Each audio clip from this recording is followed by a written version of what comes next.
Laras Putri. Perkenalkan, nama saya Ceshan Rahayu. Saya Muhammad Faris Nandi. Ingin menjelaskan ekonomi tentang BPR. Stay tuned. Aku akan menjelaskan apa itu Bank Perkreditan Rakyat atau juga disebut juga dengan BPR. BPR adalah bank yang melaksanakan usaha secara konvensional atau berdasarkan prinsip syariah, sehingga tidak membebankan jasa dalam memfasilitas lalu lintas pembayaran nasabah.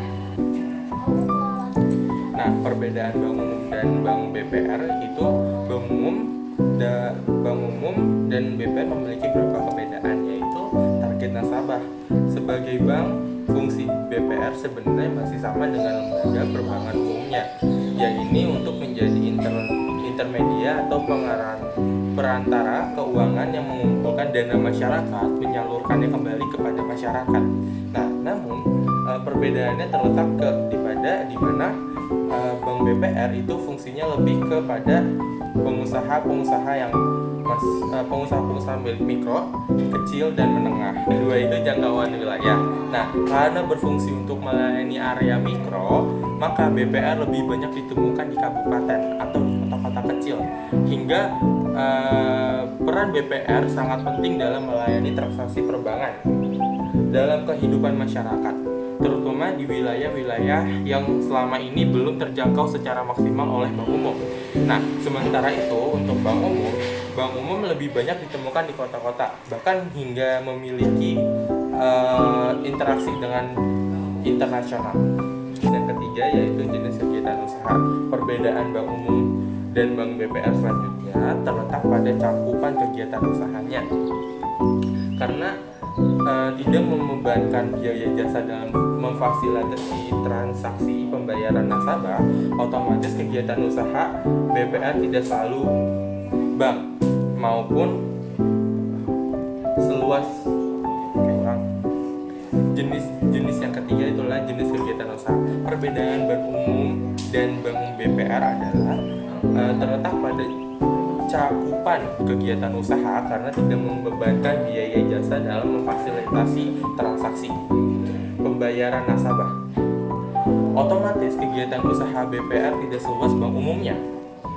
BPR juga tidak memperoleh untuk menerima simpanan griyo, melakukan jual beli valuta asing atau falas, menjalankan penyertaan modal dengan prinsip perduet banking, serta menawarkan produk-produk asuransi lainnya. Selanjutnya itu ada tugas dan fungsi BPR. Setelah mengetahui apa itu BPR dan mengetahui perbedaan dengan bank umum, Anda juga perlu tahu sebenarnya fungsi dan tugas BPR itu apa sih? Nah, yang pertama itu memberikan edukasi tentang perbankan. Nah, menurut pernyataan OJK, saat ini separuh dari penduduk desa atau sekitar 95 juta penduduk di Indonesia belum memiliki rekening bank atau akun di lembaga jasa keuangan apapun.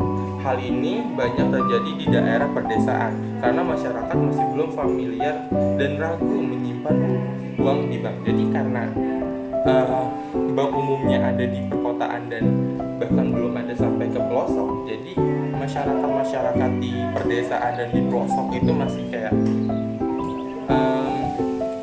aman nggak ya nyimpan uang di bank, aman nggak ya uang saya di bank. Nah, karena itu hadirlah Bank BPR dan memberikan edukasi tentang perbankan ini.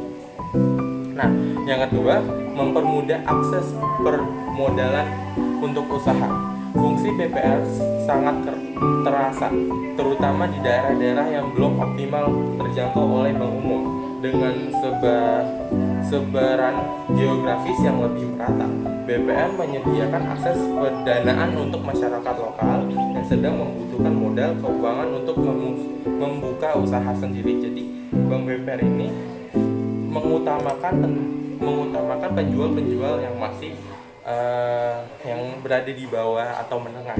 Karena itu BPR menawarkan layanan itu. Nah, yang Yang ketiga, mempercepat pembangunan desa dengan menyediakan akses pendanaan, simpanan, dan sebagainya. Fungsi BPR secara tidak langsung adalah untuk mempercepat pembangunan di desa, kecamatan, dan kabupaten. Selain bisa membuka usaha dengan modal dari BPR, masyarakat lokal juga bisa mengelola keuangan dengan lebih aman dan teratur setelah menyimpan uang di BPR. Literasi finansial yang meningkat biasanya akan berpengaruh pula pada tingkatan pembangunan desa. Jadi selain BPR ini meminjamkan kepada orang yang ingin berusaha, BPR juga menawarkan agar desa tersebut atau kabupaten tersebut bisa menjadi lebih optimal atau bisa menjadi ekonominya bisa jadi rata. Juga itu ada jenis-jenis BPR. Data dari OJK pada bulan Agustus 2021 menyebutkan bahwa setidaknya terdapat 1.484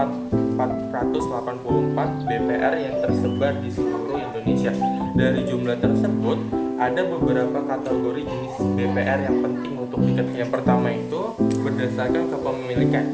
Jenis BPR berdasarkan kepemilikan dapat dibagi menjadi dua, yaitu BPR yang memiliki pemerintah, biasanya pemerintah daerah 2 seperti di kabupaten. Nah, yang kedua berdasarkan pengelolaan. Sama seperti bank umumnya,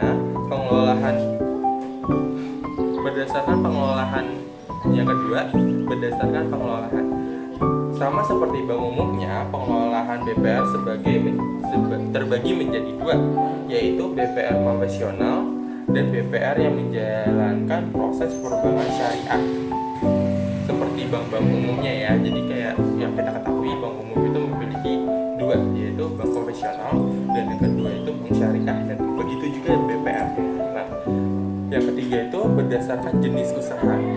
Jenis BPR bisa dibagi menjadi tiga berdasarkan fokus usahanya. Pertama adalah BPR Badan Kredit Desa atau yang disingkat BKD, yang beroperasi di wilayah pedesaan, dan bank desa dan lumbung desa adalah contoh dari jenis BPR BKD. Yang kedua adalah BPR bukan badan kredit desa seperti bank pasar, bank rakyat produk desa atau yang bisa disingkat BKPD, dan bank pegawai. Jenis BPR ketiga adalah lembaga dana dan kredit pedesaan atau yang disingkat LDKP, yang bisa berupa perusahaan daerah atau yang disingkat PD, kooperasi berdasarkan terbatas atau PT, dan bentuk lainnya yang ditetapkan dengan peraturan pemerintah. BPR. Nah, yang seperti tadi dijelasin sebelumnya, tugas BPR adalah mengedukasi masyarakat yang tinggal di daerah pelosok atau pedesaan. Oleh karena itu, BPR berupaya untuk terus meningkatkan produk-produk yang sesuai agar bisa memenuhi kebutuhan masyarakat seiring dengan perkembangan zaman. Nah, di sini ada 4 jenis produk BPR yang paling umum dijumpai. Yang pertama, tabungan BPR. Berbeda dari bank umum, ketika nasabah memutuskan untuk mulai menabung di BPR, tidak ada biaya administrasi apapun yang dikenakan. Biaya setoran awal yang dibutuhkan pun terbilang kecil, yakni minimal 10.000 sampai 100.000. Nasabah biasanya mencairkan dana tabungan kapan saja, kecuali jika uang disimpan dalam tabungan berjangka. Nah, yang kedua, deposito BPR. Deposito BPR memiliki bunga yang kurang lebih sama dengan yang ditawarkan bank umum dengan mengikuti perkembangan terbaru dari Bank Indonesia atau BI. Skema penyimpanan produk BPR yang satu ini tersedia di jangkauan 1, 3, 6, dan 12 bulan. Namun jika sewaktu-waktu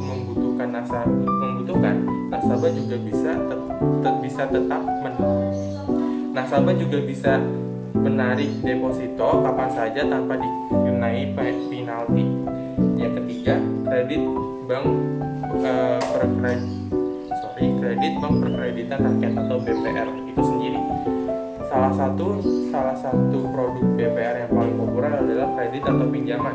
Pilihan kredit di BPR memang cukup terbatas, tidak seperti di bank umumnya. Bisa memfasilitasi pinjaman, setoran konsumtif secara umum. Fasilitas kredit yang ditawarkan BPR adalah kredit usaha, pemilikan rumah, usaha kecil, kepemilikan tanah, dan kredit multiguna.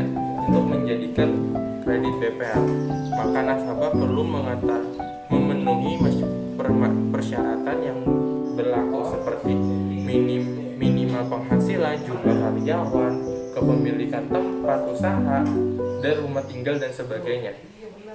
Yang terakhir, sertifikat Bank Indonesia atau SBI. Sertifikat Bank Indonesia atau SBI adalah surat berharga dalam mata uang rupiah yang diterbitkan oleh Bank Indonesia atau BI. Sebagai pengakuan utama terjangkau waktu pendek, BPR diperoleh untuk menghimpau dana nasabah dan menetapkan dana dalam bentuk BSI. BSI juga merupakan sertifikat yang ditawarkan Bank Indonesia kepada BPR apabila BPR mengalami overall liquidity atau kelebihan likuiditas. Kelebihan dan kekurangan BPR. BPR juga memiliki beberapa kelebihan dan kekurangan. Berikut lengkapnya. Kelebihan: syarat pengajuan pinjaman notabene lebih mudah. Ketika mengajukan pinjaman di BPR, pertimbangan utama bukanlah adanya agunan atau jaminan, melainkan prospek usaha jangka panjang, sehingga nasabah bisa menggunakan jaminan yang harus liquid atau mudah dijual. Setelah memenuhi persyaratan, pihak BPR juga akan langsung mengecek dan menganalisis data serta melakukan survei lapangan untuk meninjau usaha calon debitur. Proses pencairan dana ini terhitung lebih cepat dari bank umum, yaitu dalam beberapa hari kerja saja.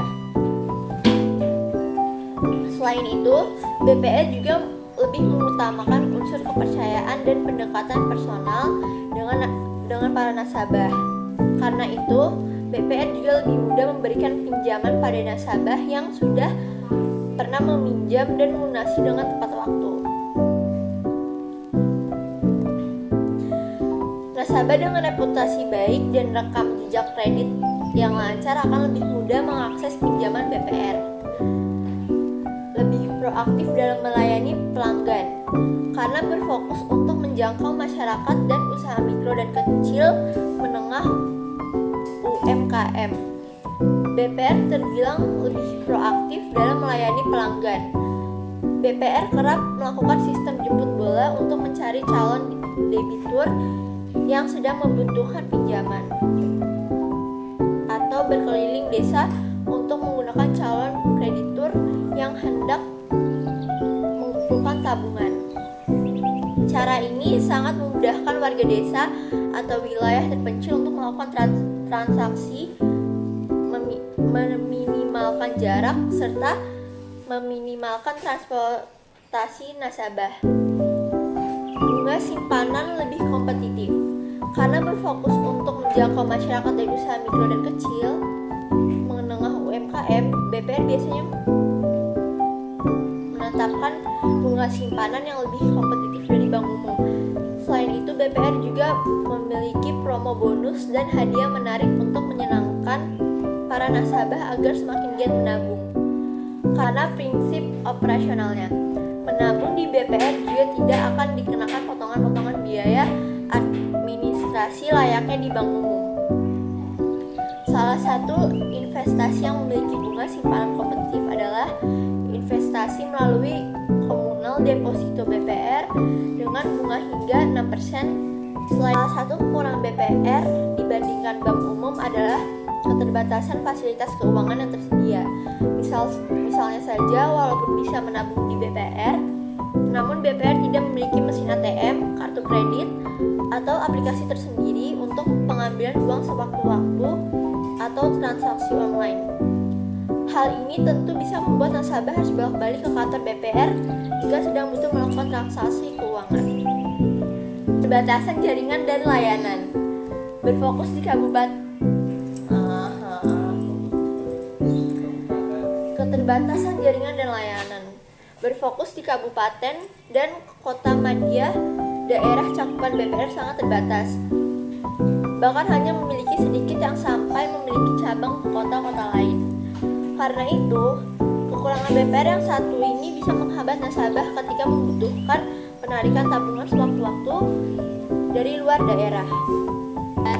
Sekian penjelasan dari kami. Wassalamualaikum warahmatullahi wabarakatuh.